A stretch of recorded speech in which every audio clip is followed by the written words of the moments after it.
Good evening and welcome to the 2021 Oregon Jewish Community Youth Foundation annual event, Giving Green. Thank you for being with us tonight. I'm Josh Frankel. I'm the chair of the board for OJCF.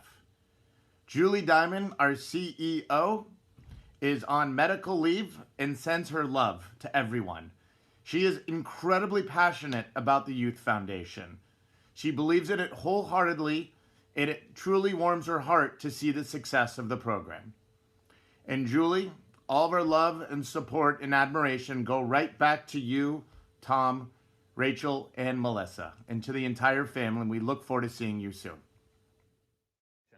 Before we begin, OJCYF would like to acknowledge that the land on which we sit and currently occupy was once the traditional sites of the Multnomah, Wasco, Cowlitz, Cathlamet, Clackamas, Bands of Chinook, Tualatin, Kalapuya, Malala, and many other tribes who made their homes along the Columbia River.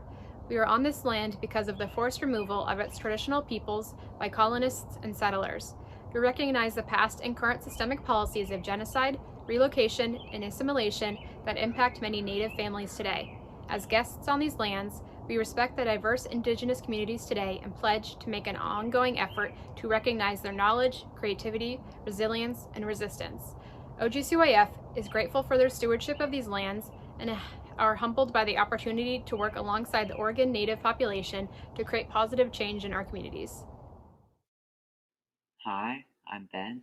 I'm 15, and I'm a sophomore at Catlin Gable School. Hi, my name is Rachel Yokin. I am a senior at Catlin Gable School. I'm 18 years old. Hi, I'm Ethan Rosenfeld. I'm 17. I'm a junior at Catlin Gable School. This is my second year at OJCYF. Hi, my name is Jake Glass, and I'm a sophomore at Ida B. Wells High School. This is my second year in OJCYF. Hi, my name is Jordan Erdschek. I'm 16 years old. I'm a sophomore at Ida B. Wells High School, and this is my second year in OJCYF. Hi, my name is Jordan Norman, and I go to Sunset. Hi, my name is Ketriel Safran, and I'm a sophomore at Ida B. Wells Barnett High School, and this is my second year doing OJCYF. Hi, my name is Noah Menachemson. I am 15, and I go to South Eugene High School in Eugene, Oregon. Hi, my name is Lucy Blower. I'm 15 years old, and I'm a sophomore at Ida B. Wells High School, and this is my second year as a member of OJCYF.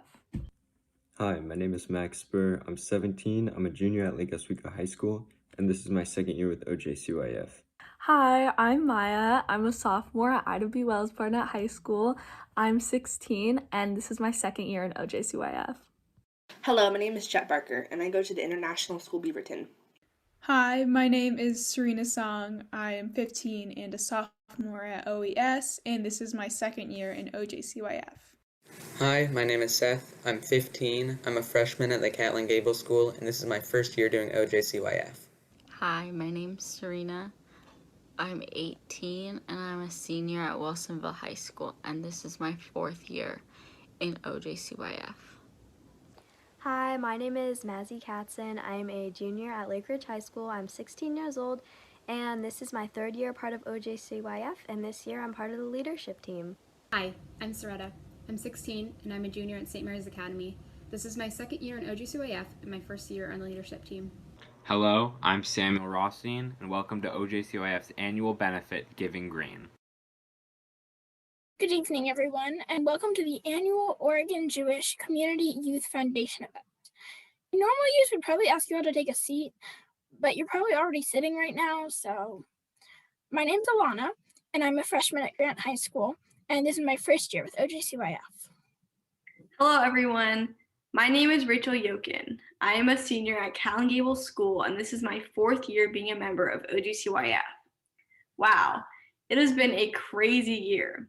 I don't think any of us could have imagined a little over a year ago that we would be just opening up now after going through several lockdowns due to a pandemic.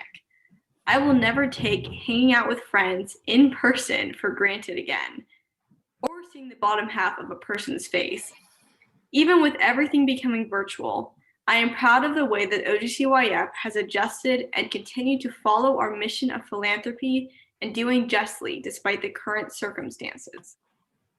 For those of you who don't know already, OJCYF's mission is to educate Jewish teens, like us, and about philanthropy and giving, and take action that aligns with their Jewish values to establish a culture of giving as future Jewish adults. OJCYF allows teens to learn about the importance of tzedakah by giving them the responsibility of fundraising and granting money to Jewish and secular nonprofit organizations. This year, our theme for giving was based on climate change and efforts to conserve the environment. While climate change and environmental activism may not have been on the forefront of everyone's minds this year, we have continued to focus on it from the previous year since the implications of the climate crisis are of the utmost concern. Obviously, the pandemic has heavily impacted nonprofits, so we have also made a huge effort to support organizations in Portland and beyond who were hit hard by COVID-19. We've already held multiple site visits to Jewish and secular organizations, and we've allocated $6,000 to Jewish nonprofit organizations and $3,000 to secular nonprofits. Teens have also been able to allocate $1,000 to Israeli nonprofit organizations working towards environmental conservation and coexistence. Before we hand it off to Mazzy and Max to introduce our keynote speakers, we would like to give a huge thank you to our sponsors and everyone who has made this night possible. Without your support, we wouldn't be able to take action and help others in our community through philanthropy. Happy Earth Day. This year, the teens at OJCYF have placed emphasis on being environmentally conscious, looking for initiatives to support that promote sustainability. As a group, we've supported several environmental nonprofits, including Itzayim, which focuses on ecological Judaism, as well as Friends of the Columbia Gorge and Willamette Riverkeeper, which are two secular organizations devoted to protecting rivers in the Pacific Northwest. These organizations have helped us appreciate the scale at which climate change impacts our environment. When we think about protecting the environment, there's one phrase that immediately comes to mind, tikkun olam. Our director, Sonia Marie, often uses this term to describe what our role as a Jewish nonprofit is, to piece the broken parts of the world back together. When OJCYF interprets tikkun olam, we see the environment as the epitome of something that needs to be protected and fixed. The Torah states in Deuteronomy 30:20, "Choose life that you and your descendants may live." This concept of providing a fruitful life for future generations is the fundamental essence behind protecting the environment. As a Jewish people, we are to protect what God has given us so that future generations may live a fruitful life just as we have. Not only does it tell us to practice these important values, but it emphasizes the idea of teaching them.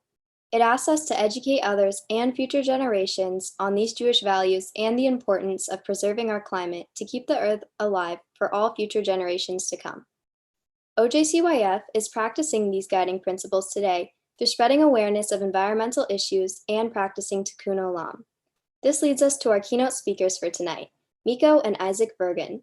Miko, a digital communication arts major at Oregon State University, and Isaac, a journalism major at Howard University. Miko and Isaac are OJCYF alum who have relentlessly fought for climate justice.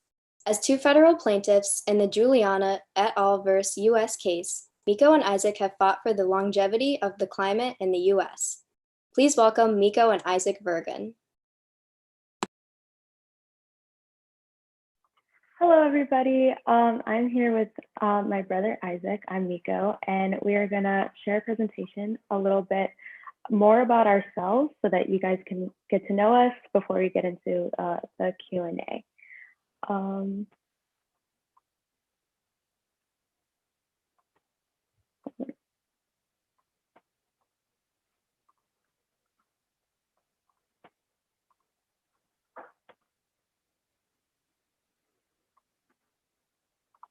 right. So I'm Miko Bergen. I'm 19 years old. I am a Juliana plaintiff. I've been on the lawsuit since I was 15 years old, so around 2014, 2015. I became an activist at 13 years old because I was born in the Marshall Islands, and that is a low-lying Pacific Island nation that is also at the front lines of climate change, heavily impacted by that. It's the main reason why I'm involved with climate activism, why I'm involved with the Juliana lawsuit, and basically that has inspired me to do a lot more about more in climate activism. Definitely very passionate about community building, and also has made me realize that it's not just my psychological harms that are affected by climate change, but as well as my physical harms that are me living in Oregon, being affected by the wildfires, especially this summer, which were very crazy. Me and my brother are co-coordinators of an organization called Youth Acting for Our Earth, which we will talk about and get into a little more a little bit later. And I'm going to hand it off to my brother, Isaac. Hello, my name is Isaac Vergen. I'm just turned 19, and I'm also a plaintiff in the federal climate lawsuit. And I was formerly president of the United Nations organization Plant for the Planet during my sophomore year. I joined the lawsuit when I was in 7th grade because of the harms that the climate crisis has done to me. So I, like myself and many other people across the United States, millions of people, have asthma. And with the increased wildfires and with the wildfire season in Oregon increasing over 40 or 70% since the 70s, or 40% since the 70s, wildfires have been a big concern of mine and something that I am fearful of threatening my well-being and the health of myself and other asthmatic people in the Pacific Northwest.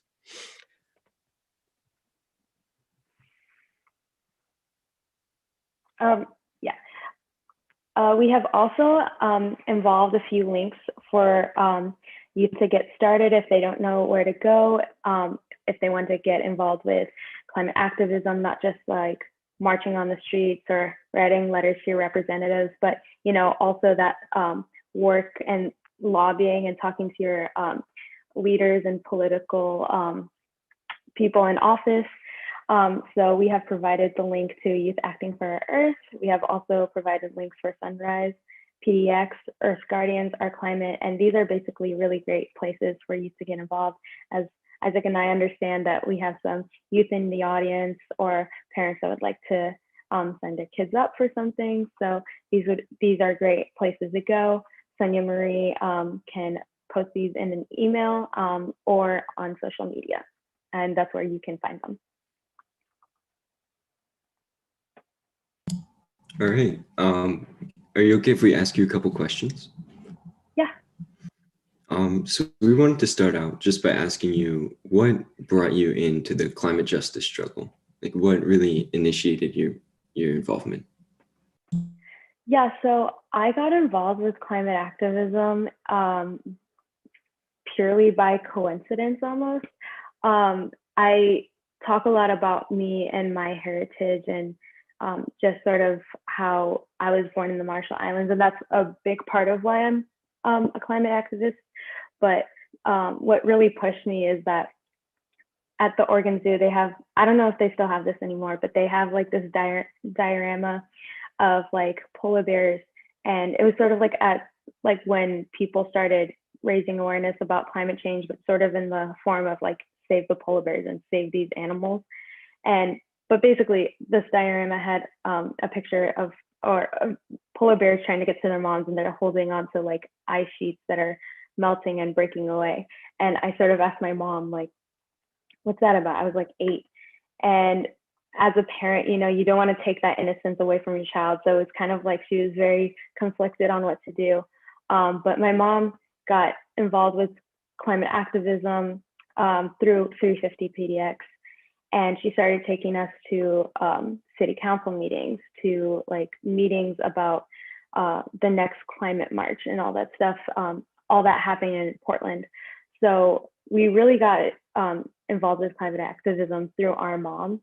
But then as I learned more about, where I come from in the Marshall Islands and how that's greatly affected by climate change, not only them, but also how the rest of the world is affected by climate change, not only just these heavily impacted places, I really wanted to change that around because the narrative was mostly that all these people are going to be affected by climate change, but the U.S. isn't really affected because we have the money to take care of ourselves. But I wanted to raise more awareness about that, and also my brother, as he talked about a little bit, he has asthma, so just that concern really influenced me to be a part of the climate movement. No, yeah, and adding on to that, how I got involved with climate activism was kind of a similar story as Miko's. So when my mom told Miko about what climate change was and the best way that she could tell an 8-year-old, Miko tried to tell me later on that day. And so she, in her own words, tried to explain the whole entire science of climate change, and it kind of just went right over my head. But it wasn't until I was in 5th grade when I started getting more involved and my mom started getting more involved, and I'd tag along with her and my sister to all these meetings, that I really wanted to do something. I made a 5th grade science fair project about youth knowledge of the climate crisis and terminology that comes along with it, like parts per million of carbon dioxide, what carbon dioxide is, what do we think climate change means, and whatnot. And I know we were all in 5th grade at the time, but for the most part, no one really knew what anything meant or anything was. And so that's when I felt like I needed to do something and increase my involvement in the climate activism realm. So my sister and I, for the longest time, were literally the only 2 kids at any of these rallies that we'd go to and speak at or go and participate at. And then for that matter, some of the only 2 people of color. And so it was really interesting trying to represent the youth and our ethnicities and identities at these rallies and marches and all this stuff. And being part of the lawsuit when I got into middle school only increased my activism and increased my participation and all that. And it kind of led me into this kind of career path where I'm kind of just trying to become a journalist about climate stuff, and try to do my activism and push it through in a form of writing. Wow, that's really inspiring, you guys. How you guys got involved in activism and everything. I know you guys kind of mentioned this a little bit, but I was wondering if you guys could maybe give us a brief summary of the Juliana et al. Lawsuit case and like where you guys are at right now and a little bit about what's going on with that. Yeah.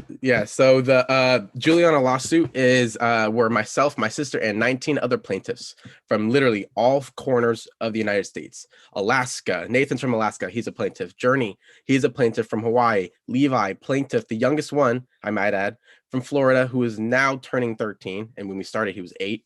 Then we had Vic from New York in White Plains. So all of us plaintiffs come from all the corners of the country, and we've all come to the agreement that the federal government has violated our rights to life, liberty, excuse me, and property by allowing the promotion, extraction, and use of fossil fuels, while also acting in full awareness of the climate crisis and how these fossil fuels correlate to that and exacerbate this, and also push a fossil fuel energy system while fully knowing the causation of doing that. And so my sister and I joined this lawsuit back in 2015. She was 13, I was 12. And it's been going on for almost 5 years now.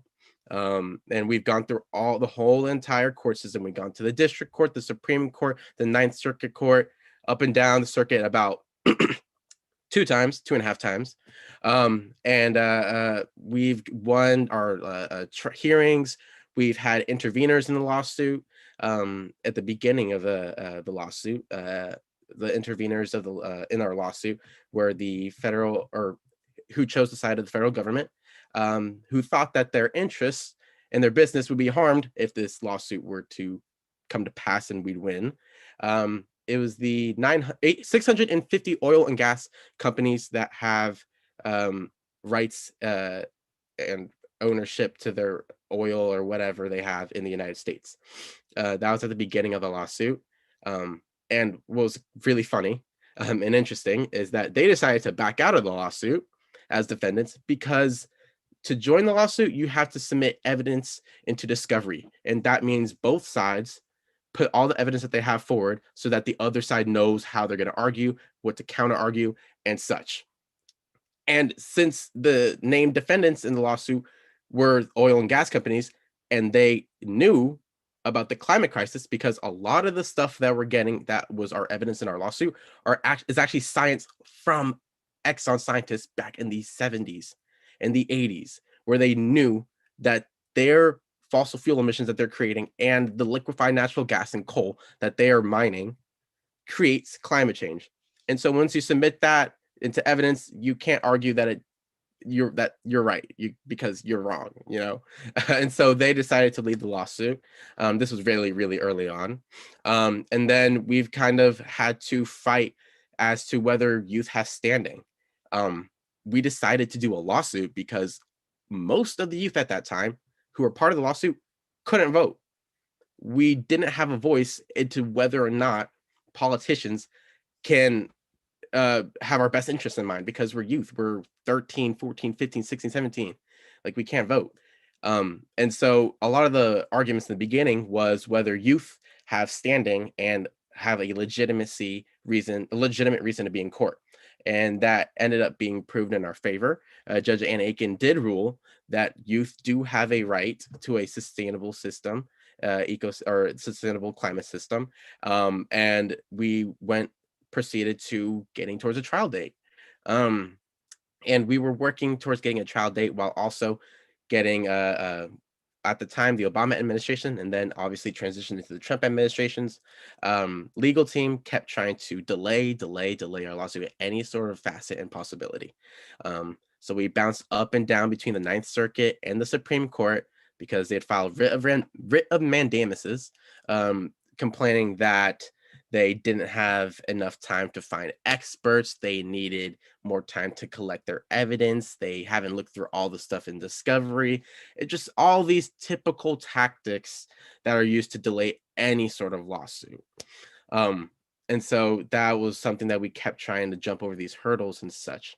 And then in 2018, we finally had a trial date. It was set for, I believe it was late October in 2018, when we were supposed to go to trial. We had all the plaintiffs come in. We had news reporters from the UK, Mexico, from Europe coming in to view this first day of trial, as first day of being in court, of the touted as the most significant lawsuit of this century. The lawsuit that will determine that it is a constitutional right to have a healthy climate system, and also with the federal government taking full accountability of them knowing all this. And we were literally the night before, we heard that Judge Ann Aiken decided to put a halt in our case and decided to pause it. And that was really disheartening. And that was the first, I guess, speed bump and road bump in the way of us actually going to trial. But nevertheless, we stayed hopeful. We went to the Ninth Circuit Court of Appeals to have them review this decision as to whether they should agree with Judge Ann Aiken and actually put a pause in this case. And that was right before, I guess, the summer before COVID, and June 4th, 2019. There's oral arguments in downtown Portland at the Portland Justice Center, which we've seen a lot during the news this past summer. And there was oral arguments between our attorneys, Julia Olson, our lead attorney, and Phil Gregory, and Sean Duffy, the U.S. Department of Justice attorney appointed to our lawsuit. And so we had those oral arguments June 4th. And then we heard back recently that the court decided to rule in a 1-2 ruling against us, saying that this lawsuit shouldn't be proceeded for reasons that I can't quite remember. But that was another big roadblock. But we appealed and asked them to review with the whole entire Ninth Circuit bench. There was only 3 attorneys or 3 judges on that bench doing that ruling, and we asked them to review with all 10 of them. And so we're kind of still awaiting that because of COVID. Those times of hearing back from the judges has only doubled, if anything. So we're still waiting to hear back from them. And in terms of where this lawsuit is at right now, we're kind of in a limbo state. with the Biden administration coming in, and we don't really know how they want to argue this lawsuit. Do they want to continue the Trump's administration way of arguing this lawsuit and just delay, and excuse, or they could be a lot more proactive and actually want to go to trial, which is honestly in their best interest and in our best interests, so that all this evidence can be put out and under oath. And if it's under oath, if they lie, it's perjury. Anything they say gets thrown out. We win in the end. And so that's the ultimate goal. And we're kind of holding out and waiting for that. But we've got a couple things that we're doing right now with the lawsuit. Miko, do you want to elaborate and get into some of those things? Yeah. First, I want to add a few things to what Isaac said about their delay tactics. So one of the things that they did in order to delay, like Isaac said, they cannot argue with evidence. They do not have evidence that are tops the evidence that we have. We have a whole bunch of experts on our side, and they know that if they were to go to trial, they would not win the case. So by sending us to the Ninth Circuit Court of Appeals twice, as well as the Supreme Court twice, they are trying to make it so that we cannot go to trial to make our oral arguments. Now, moving forward to where we are right now. So like Isaac said, in 2019, we went to the Ninth Circuit Court of Appeals in Portland and basically gave our arguments as to why we should go to trial. And basically a few months ago, like in January, they ruled that the case violated the separation of powers between courts, the court, which is the judicial branch, and the political branches, the executive and the legislative. So even if the government violated our rights, they cannot do anything about it, but they have done this before. Best case scenario is Brown versus Worded Education. We are trying to follow that formula as of right now. And if you don't remember in history, so basically Brown versus Board of Education came out in two parts. So the first part was that these students' rights were being violated because they did not have access to equal education. And then the second part was the Supreme Court's ruling that the government should desegregate schools. So that is what we are trying to do right now. And we amended our complaint to take away the specific remedy. The specific remedy is the climate recovery plan, scientific based. And I want to stress that we are trying to keep it scientific based. And amending the complaint was that we are taking away that remedy. So even if we are not asking for a climate, right now we're not asking for the climate recovery plan, we still want to keep the decision left open, ended, so that the courts can decide what to do. And if they do decide on making a climate recovery plan, we ask that it's scientifically based. We're also asking for just right now that the courts rule that our constitutional rights have been violated. And again, leaving it open-ended.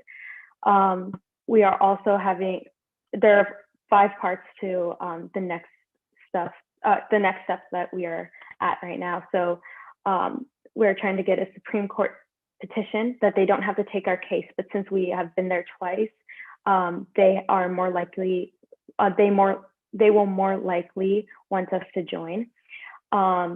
What a federal court can do in terms of coming up with a remedy to a constitutional violation. So that's what we already proved. We've already proved that we have been harmed, who has harmed us, and what they have done back in July. And early March, of course, we filed the motion to amend the complaint. So that is declaratory relief. So basically declaring our rights and declaring the government's actions and participating in climate change and how it has harmed us. We are also trying to have a discussion with the Biden administration, as Isaac has mentioned, for them to agree that the case should go to trial. So if they decide that they want to take Trump's and the Obama administration's route and not work with us, we want to go to trial regardless. If they do agree with us, then we are trying to get them to represent us so that we can sit down and settle the case.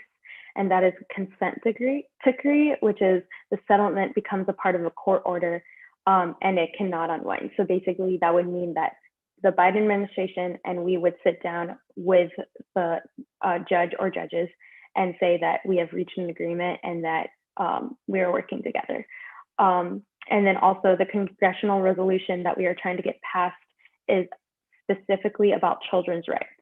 And I think that's like the biggest part of our lawsuit is that we, though a lot of us are already adults, which is really telling about our judicial system and how long they have taken to really review the case and take in consideration youth rights, is that children is also a very discriminated group in the sense that they cannot vote, and yet a lot of decisions and policies and laws that are passed are supposed to benefit youth and their future. Yet all this is happening behind closed doors, behind the scenes of allowing basically the fossil fuel industries to pollute by letting them have, by giving out permits. Those permits let them go about their business and extract oil, which in turn causes climate change. And then also where we talk about our harms, there's psychological harms, there's which is like, you know, climate change causes a lot of youth depression, or like anxiety, that there's, as Jamie Margolin of 0 Hour says, like, is like this impending apocalypse, and that's like really stressful for a lot of youth. There's also like physical harm. So like all of us that are in Oregon, like I mentioned before, there's like the Oregon wildfires that really affected us, as well as, you know, like Levi in Florida, he has had to evacuate twice because of hurricanes or typhoons. So it's basically, we really want to stress that the courts take in consideration that this is all about children's rights.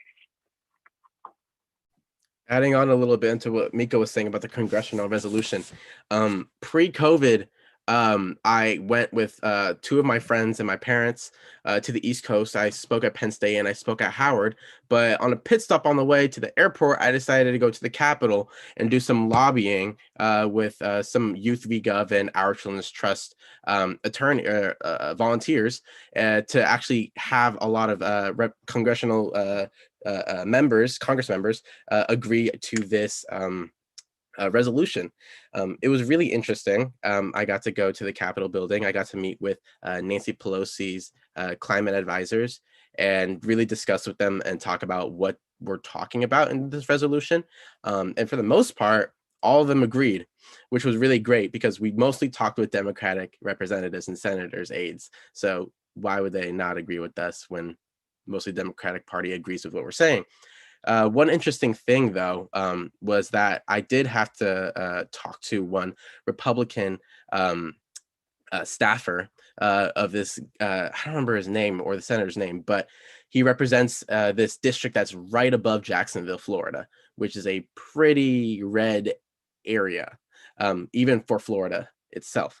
And I gave him my whole spiel about why I joined the lawsuit, why it'd be nice if he brought to the attention of his representative, the person that he worked for, would join this resolution. And the one thing he was really skeptical about was as to our relief and what we're asking for in this climate resolution that we're asking for at the end of this lawsuit. He was really skeptical because a lot of the people that live in that district work for the offshore drilling in Florida, in the Gulf right there.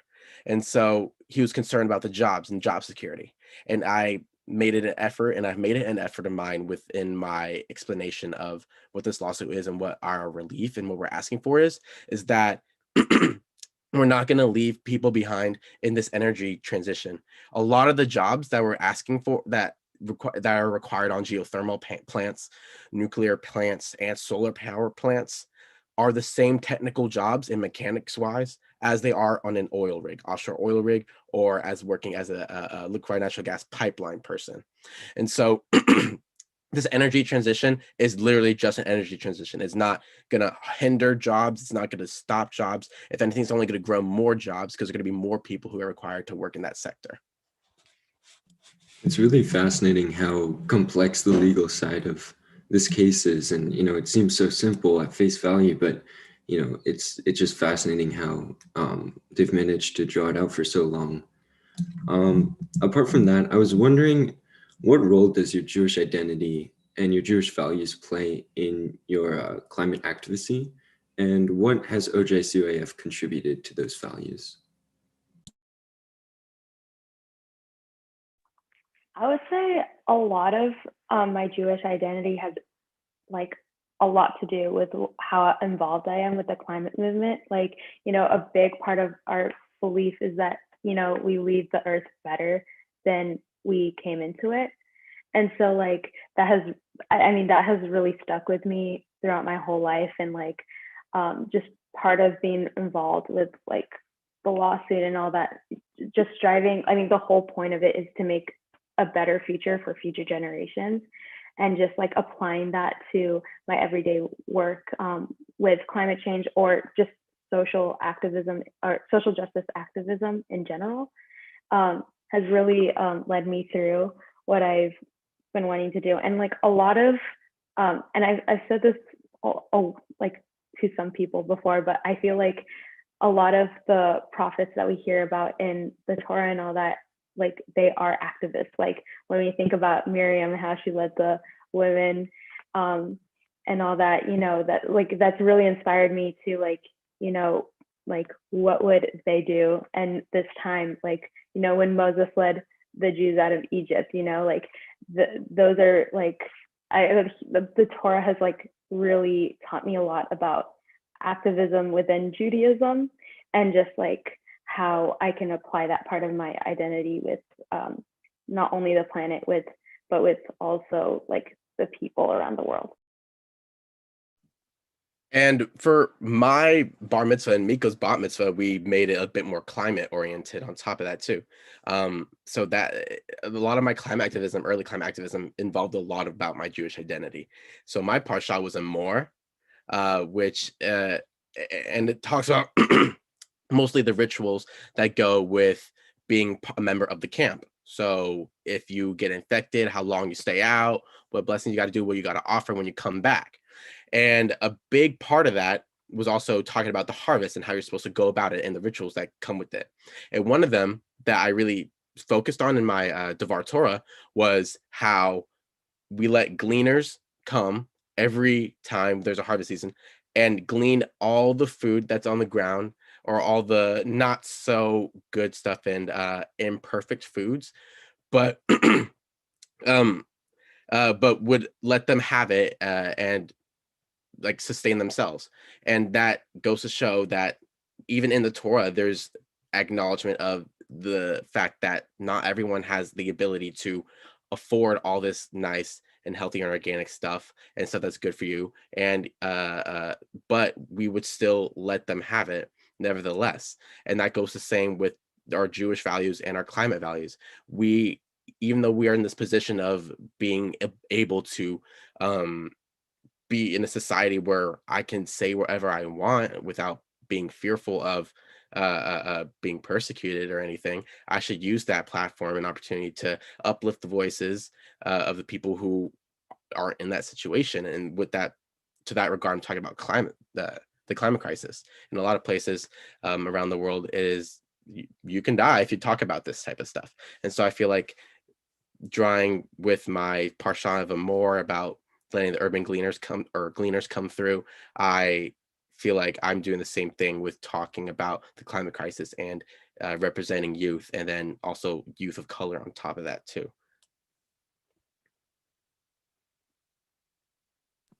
It's really amazing, hearing about all the connections you can make through your work with Judaism and Jewish values. I know I've learned a lot of similar things through OJCYF, and so it's just really fascinating seeing it like put into like real, really impactful and really inspiring work. So it kind of leads me to like my final question for tonight, which is, what advice do you have for like students like me or other kids who want to get more involved in climate activism and want to make more of an impact like you guys have? I think it's because of social media today and how word gets around quick, and how like we use a lot of platforms like Instagram, Twitter, TikTok sometimes to talk about issues pertaining to our futures. I think that it's a lot easier to like understand what's going on. And the narrative used to be like kids don't know anything. Like they don't know, they haven't been through school or like college, so like they don't have the experience to know what they're talking about. And like oftentimes, like at least I feel like 20 like in 2011 backwards, like that kids would often be left out of conversations, even though a lot of, like I said, these laws and policies have everything to do with our futures. So I think that like because of social media, it's a lot easier to get involved with activism, which is really great, because I think a lot of kids were left with, I want to get involved, but I don't know where. And especially because a lot of activism organizations were centered, like adult oriented, I feel like, and especially because like climate change involves, science, and now we're like talking about racial or environmental racism, so it's a lot of complex stuff, and is oftentimes very intimidating. So I feel like it left people thinking like, I don't know where to start. I don't know like where are youth organizations.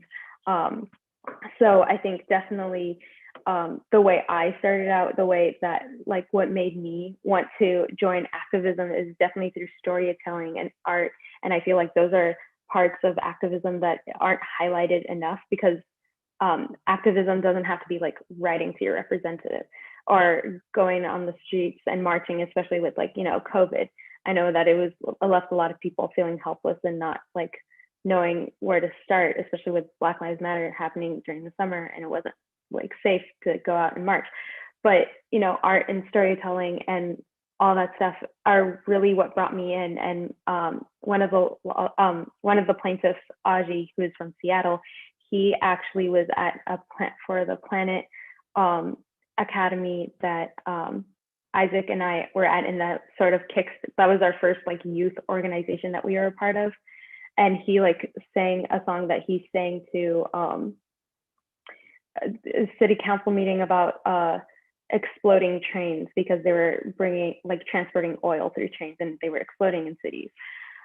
So basically just youth being able to sharing stories and songs and art are really what brought me to the climate activism movement. And I think that places that like Youth Acting for Our Earth is a great place, because it definitely helps kids talk about climate change, how to talk about it. So working on their rhetoric skills, and how to talk about it to adults. So if they want to go out and do rallies or marches, or talk to their representatives and other adults, and starting that conversation at home, those are often very helpful tools. Yeah. Can you repeat the question again? I was getting really involved with what Miko was saying. Yeah, I was just asking like what advice you have for students who want to get more involved in climate activism. Oh yeah, advice for students. Yeah, like Miko was saying, social media is like a really easy thing right there, but also going out there yourself too, like not letting anything necessarily hinder you. Like anyone in any capacity can do more than what they're doing right now. Like if you're on the phone and you're going through and you start seeing stuff, then maybe you should sign a petition, take the step a little further. And maybe if you have time, maybe go out and try to put all this information back out to more people to have them see it, and take it a step further. On top of that, go out into the streets and march and take a step on top of that. It just increases as you see fit. And I feel like youth have all the power and have all the capabilities that they can. And also supportive parents is also a very essential and helpful thing too. So getting your parents on board and getting your whole family on board and making it a whole family activism type thing will only just enrich yourself, and also enrich your community. Awesome. Thank you guys so much for coming and speaking with us tonight. I know I've really learned a lot, and I assume that other people have too. So thank you guys. Yeah, thank you so much for having us.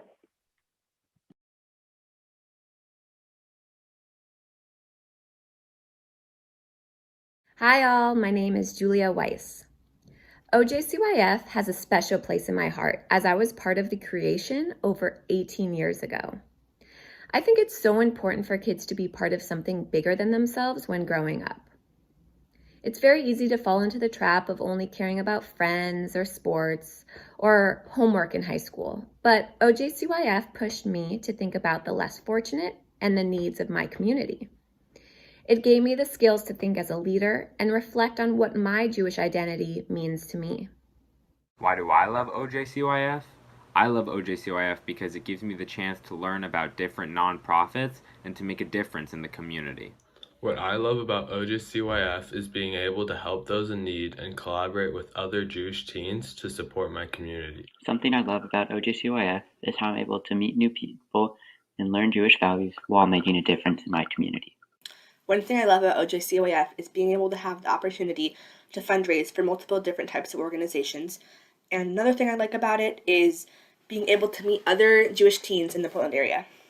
Some things I really like about OJCYF are how it gives me the opportunity to fundraise for organizations that do so much to help different kinds of people. Another thing I really like about it is how it gives me the opportunity to meet other Jewish students my age around the state of Oregon. And what I like about OJCYF is that I get to meet Jews that are my age. I like giving money to people who need it. So. What I loved about OJCYF was the opportunity to engage with the Portland Jewish community, and one thing I learned was leadership skills. Something I love about OJCYF is that it gave me the opportunity to meet other Jewish teens from Portland, and when you're allocating, all the organizations look great, but your amount of funds is obviously limited, and I don't know, I just think that the experience of allocating the money showed me that when you spend $1 somewhere, you can't put it somewhere else. I loved OJCYF because I got to interact with Jewish students from all over the Portland area. At OJCYF, I learned about my Jewish values and how I can apply those values, as well as the importance of supporting the Jewish community. I have to say I've done a lot of site visits in my day, and yours was by far one of the most engaging and interesting that I've participated in. So right out of the gate, I came away impressed with you all as a group. You're really involved in every single part of it. There's no distance. You help raise the money, you help give away the money, you do the research on the projects, you do the follow-up and the reports. It's a full range of activities, and I guess it's a great example of learning by doing kind of experience from everything I can tell anyway. Why should people donate to the OJCF? Every year that I go, I'm a contributor to the OJCYF because I believe that these teens have the ability and the opportunity to make valuable decisions for our community going forward. It's a representative model that shows the Jewish community cares both Jewishly as well as non-Jewishly. And most of all, why not give money to the smartest people in the community, and that's these teenagers. I'm forever grateful to OJCYF for instilling in me the need to champion Tikkun Olam.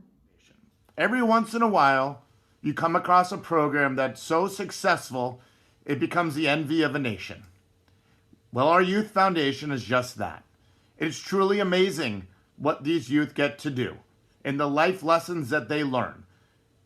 And they're actually doing it. They are going to learn about charities, and they are making grants directly to those organizations that impacts individuals. Too often we talk about charity in terms of the numbers and this and that, but at the end of the day, that money goes to a person, it goes to a family. And remember that. When we do charity work, it affects individuals. And thank you for all your work.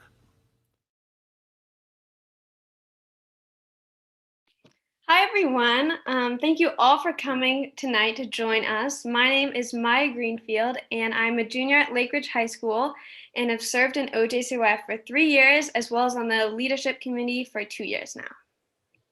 Good evening everyone, I am Serena Song. I'm a sophomore at OES and this is my second year of being a member of OJCYF.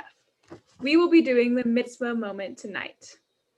For all of you here on Zoom with us, the mitzvah moment is where we graciously ask you to donate money to allow us to make grants into the community.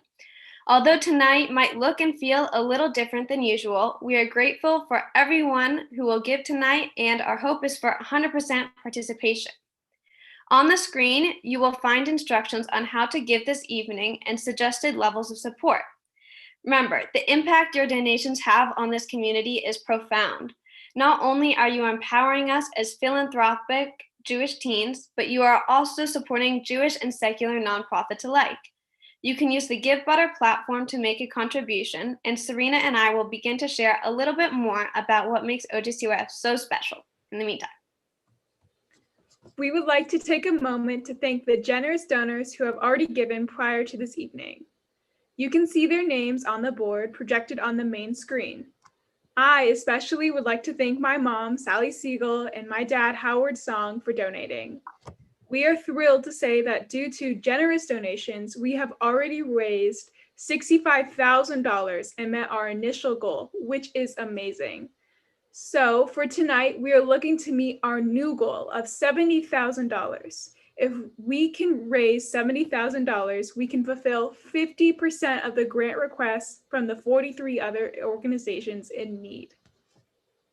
And no matter what dollar amount you can give, as OJCYF teens, we take the responsibility of allocating funds very seriously. Through our site visit and grant making processes, groups of teens view each organization that we are considering, do additional research, and report back to the team. From there, we have group-wide discussions in which we discuss the organizations we visit and advocate for the ones we are passionate about. The process is always methodical, time-intensive, and democratic. But it is all worthwhile because it ensures that our funds, your generous donations, are well thought out and given to deserving organizations. So we are definitely not a group of irresponsible teens.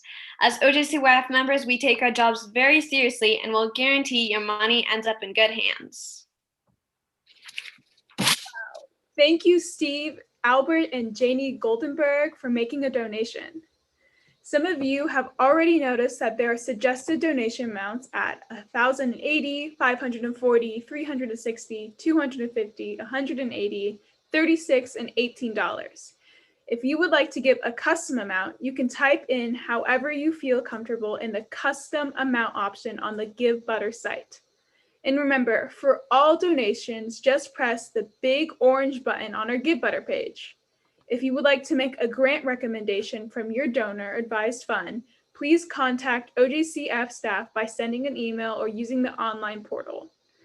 If at any time you need support, please send an email to Nathaniel Smith at nates@ojcf.org or call us at OJCF. So for me, I joined OJCYF because I really wanted to learn about the importance of philanthropy, and as a teen have the ability to donate to organizations. OJCYF has taught me a lot, including guiding me about what I value most in life. By being an active member of OJCYF, I have been able to uphold the Jewish values I have discovered and learn about the needs of others by going on site visits and experiencing different aspects of nonprofit organizations. OJCYF has also given me the opportunity to connect with other Jewish teens around Oregon that I might not have known prior to joining. This program allows me to strengthen communities around me by doing tzedakah, giving justly, and repairing the world to be a better place. Yeah, this is amazing. I'll just give a shout out right now to Lori Kays, who made a donation. Liz and David made a donation. The Goldbergs, Jerry S. Epstein already made a donation. So keep those donations coming. And in the meantime, I'm going to share with you guys a little bit about a site visit that I had the privilege of meeting with this year. It was called Portland Street Medicine. I absolutely love meeting with them. Their organization is about volunteer nurses and doctors who care for the houses by way of a medical van. And what they do is travel tent to tent, camp to camp around the Portland area, administering flu shots, regular checkups such as heart rate and blood pressure checks, as well as managing chronic illnesses for those who need it. and will refer individuals to pharmacies and doctors or perform procedures on the spot if necessary. In addition, they bring food and supplies such as sunscreen, warm socks, hats, menstrual products, and much more on their trips, and educate people recently on COVID and the importance of sanitation and wearing a mask. I met with the representative named Molly, and she told me about how the organization not only instills values of dignity, respect, and humanity in their work, but will serve a houseless person no matter lack of insurance, identification, citizenship, or money. Therefore, there's truly no other organization like it in the Portland area. Your generosity, no matter the amount, goes a long way in helping us give to the 43 other organizations that have requested additional support from us this year. Recently, I had the privilege of meeting with representatives from B'nai B'rith Camp for a virtual site visit where I got to learn all about their adjustments to the pandemic and how they had still been able to serve the community. Despite COVID-19, B'nai B'rith Camp was still able to provide children in Lincoln City and Portland with day camp over the past year. I was glad to hear kids were still able to find some joy amidst these uncertain times. Not only has the camp still been able to hold activities, they have begun packing sack lunches for families in need and supporting vulnerable individuals in the area who were impacted by wildfires last summer. The representatives mentioned how they want to provide more kids with scholarships so the camp can become fully inclusive, which I think everyone can take notes from. Fortunately, OJCYF was able to support B'nai B'rith Camp with a grant. All of us felt empowered and grateful for being able to give back to BB Camp. And by making a gift at any of our amounts, whether it be $540, $360, or $250, or even whatever level you like, you can help us support them and so many other organizations that already do so much for our communities. So please give generously now. Yeah, this is amazing. Thank you guys all so much for your generosity. Right now, we got a new donation from Debbie and Jordan Planner, an anonymous donation. We got a donation from Kristen Ertershek, I probably butchered that just now, from Michelle Copeland, from Rachel Yokin's family, from my own parents, I'll give a special shout out to. And we're truly blowing records out of the water tonight. We cannot thank you guys enough. So we got a couple minutes left of the mitzvah moment. You can keep those donations coming in. Remember, even if you can just spare $15 a month, $180 to support our grant making, it really goes a long way. And you can just keep using that Give Butter site if you would wish to give at any of our levels or enter in a custom amount. So hit that donate button now. As you know, every single dollar counts. So if you haven't pressed the big orange button on our site, now's your chance to give till it hurts. We are in our last few moments of the mitzvah moment now and are hoping for 100% participation. Yeah, this is awesome, guys. Just keep it coming in. I guess in the meantime, I can share about another cool organization that I had the privilege of meeting with. We got a new donation from Zeke and Lexi. Thank you guys so much. I got to meet this year with an organization in the Lane County area for their Jewish center there, which was amazing. We ended up giving, so it's like the Jewish, just the Jewish Center of Life in the Lane County, Eugene area, which was different from where we normally give, as we normally give more in the central Portland area. We also have a member of OJCYF named Noah, who is from the Eugene area, which is awesome. So we're expanding OJCYF wider this year as it's all online. We were able to do that. And we were able to give our largest amount in the secular or in the Jewish grant making pool. We gave $1,500 to that organization to help fund kids going to Jewish sleepaway camp. And also they've been doing a ton of work with the Black Lives Matter program, with just a ton of other activism groups in supporting the community, which I thought was super cool.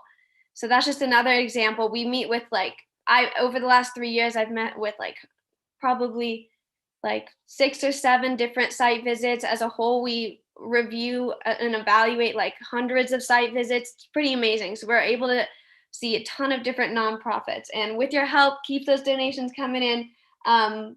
We can keep doing our work. So yeah, I think we're almost done. Yeah, I think, Serena, do you got anything else to add? No, I think that is it. Okay, awesome. Oh, got a new donation from Chris Vitron too, which we can add in there. So thank you so much to all of you guys who have donated. The MISPA moment is officially over. However, if you would still like to leave a donation, the gift butter site will stay up until this Monday, April 26th. And you can also contact OJCF directly to make a grant request or send in a check. And yeah, thank you guys all for those who donated and those just for being on the call and supporting us that way. We truly appreciate it so much and would not be able to do our work without you. So thank you guys. Thank you. My name is Sonia Marie Lycum, and I have the great honor of being able to work with these amazing teens. As we wrap up this evening, I want to again extend my deepest thanks to our sponsors and all of you for your support of the teens. Thank you again to the OJCF Board of Trustees and to my colleagues, Chris, Tara, Nate, Julie, and Lori for their behind-the-scenes help as we transition to this virtual platform. This year has been full of challenges, which our teens have navigated with grace and creativity. With COVID-19, we've had opportunities for growth. With involvement now statewide, we have welcomed our first OJCYF teen board member in Eugene. We also had the opportunity to visit new organizations through our virtual site visits. I want to especially thank our OJCYF Leadership Council of Maya Greenfield, Mazzy Katzen, Soretta Plonner, Rachel Yokin, and Samuel Rothstein for their dedication this past year. These teens met weekly to shape the program and plan this event. They have gone above and beyond. Thank you. I want to also thank Ephraim Plonner, who stepped up to be the digital producer for this event, editing and filming and putting together all the components. Thank you for sharing your talents with us, Ephraim. I couldn't leave this event without taking a moment to congratulate our seniors. Congratulations to our graduates, Serena Kaufman, Maeve McAllister, Samuel Rothstein, and Rachel Yokin. I know wherever your next adventure is, that you will bring with you the lessons of OJCYF about tzedakah and tikkun olam. My door is always open for you.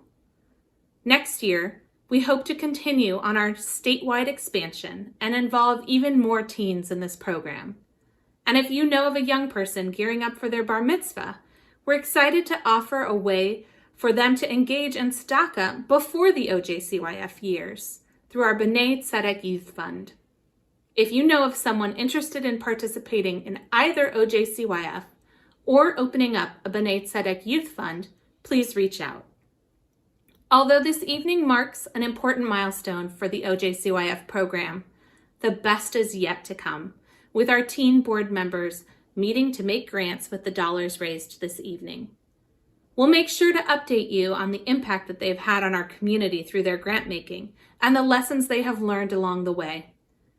Until we meet in person, may you stay healthy, may you be well. Good night. Thank you so much for all of your generosity this evening. We know that this event was quite different from most years, and we sincerely appreciate your participation. We are proud to say that during this event, we have been able to meet and exceed our fundraising goal of $65,000. In the time that OJCYF has been running, many teens and donors have worked together to serve their community. Tonight, you all join the list of people who have aided in OJCYF's mission to empower Jewish teenagers to take action that aligns with their Jewish values and establish a culture of giving as future community leaders. OJCYF encourages discussion and application of Jewish values by giving teens the responsibility to fundraise and grant money to Jewish and secular nonprofit organizations. We'd like again to extend our thanks to all of our sponsors who helped make this event possible and to all the OJCYF teens who put so much time into this experience. Thank you and good night.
Yeah, you guys, you accomplished something nobody else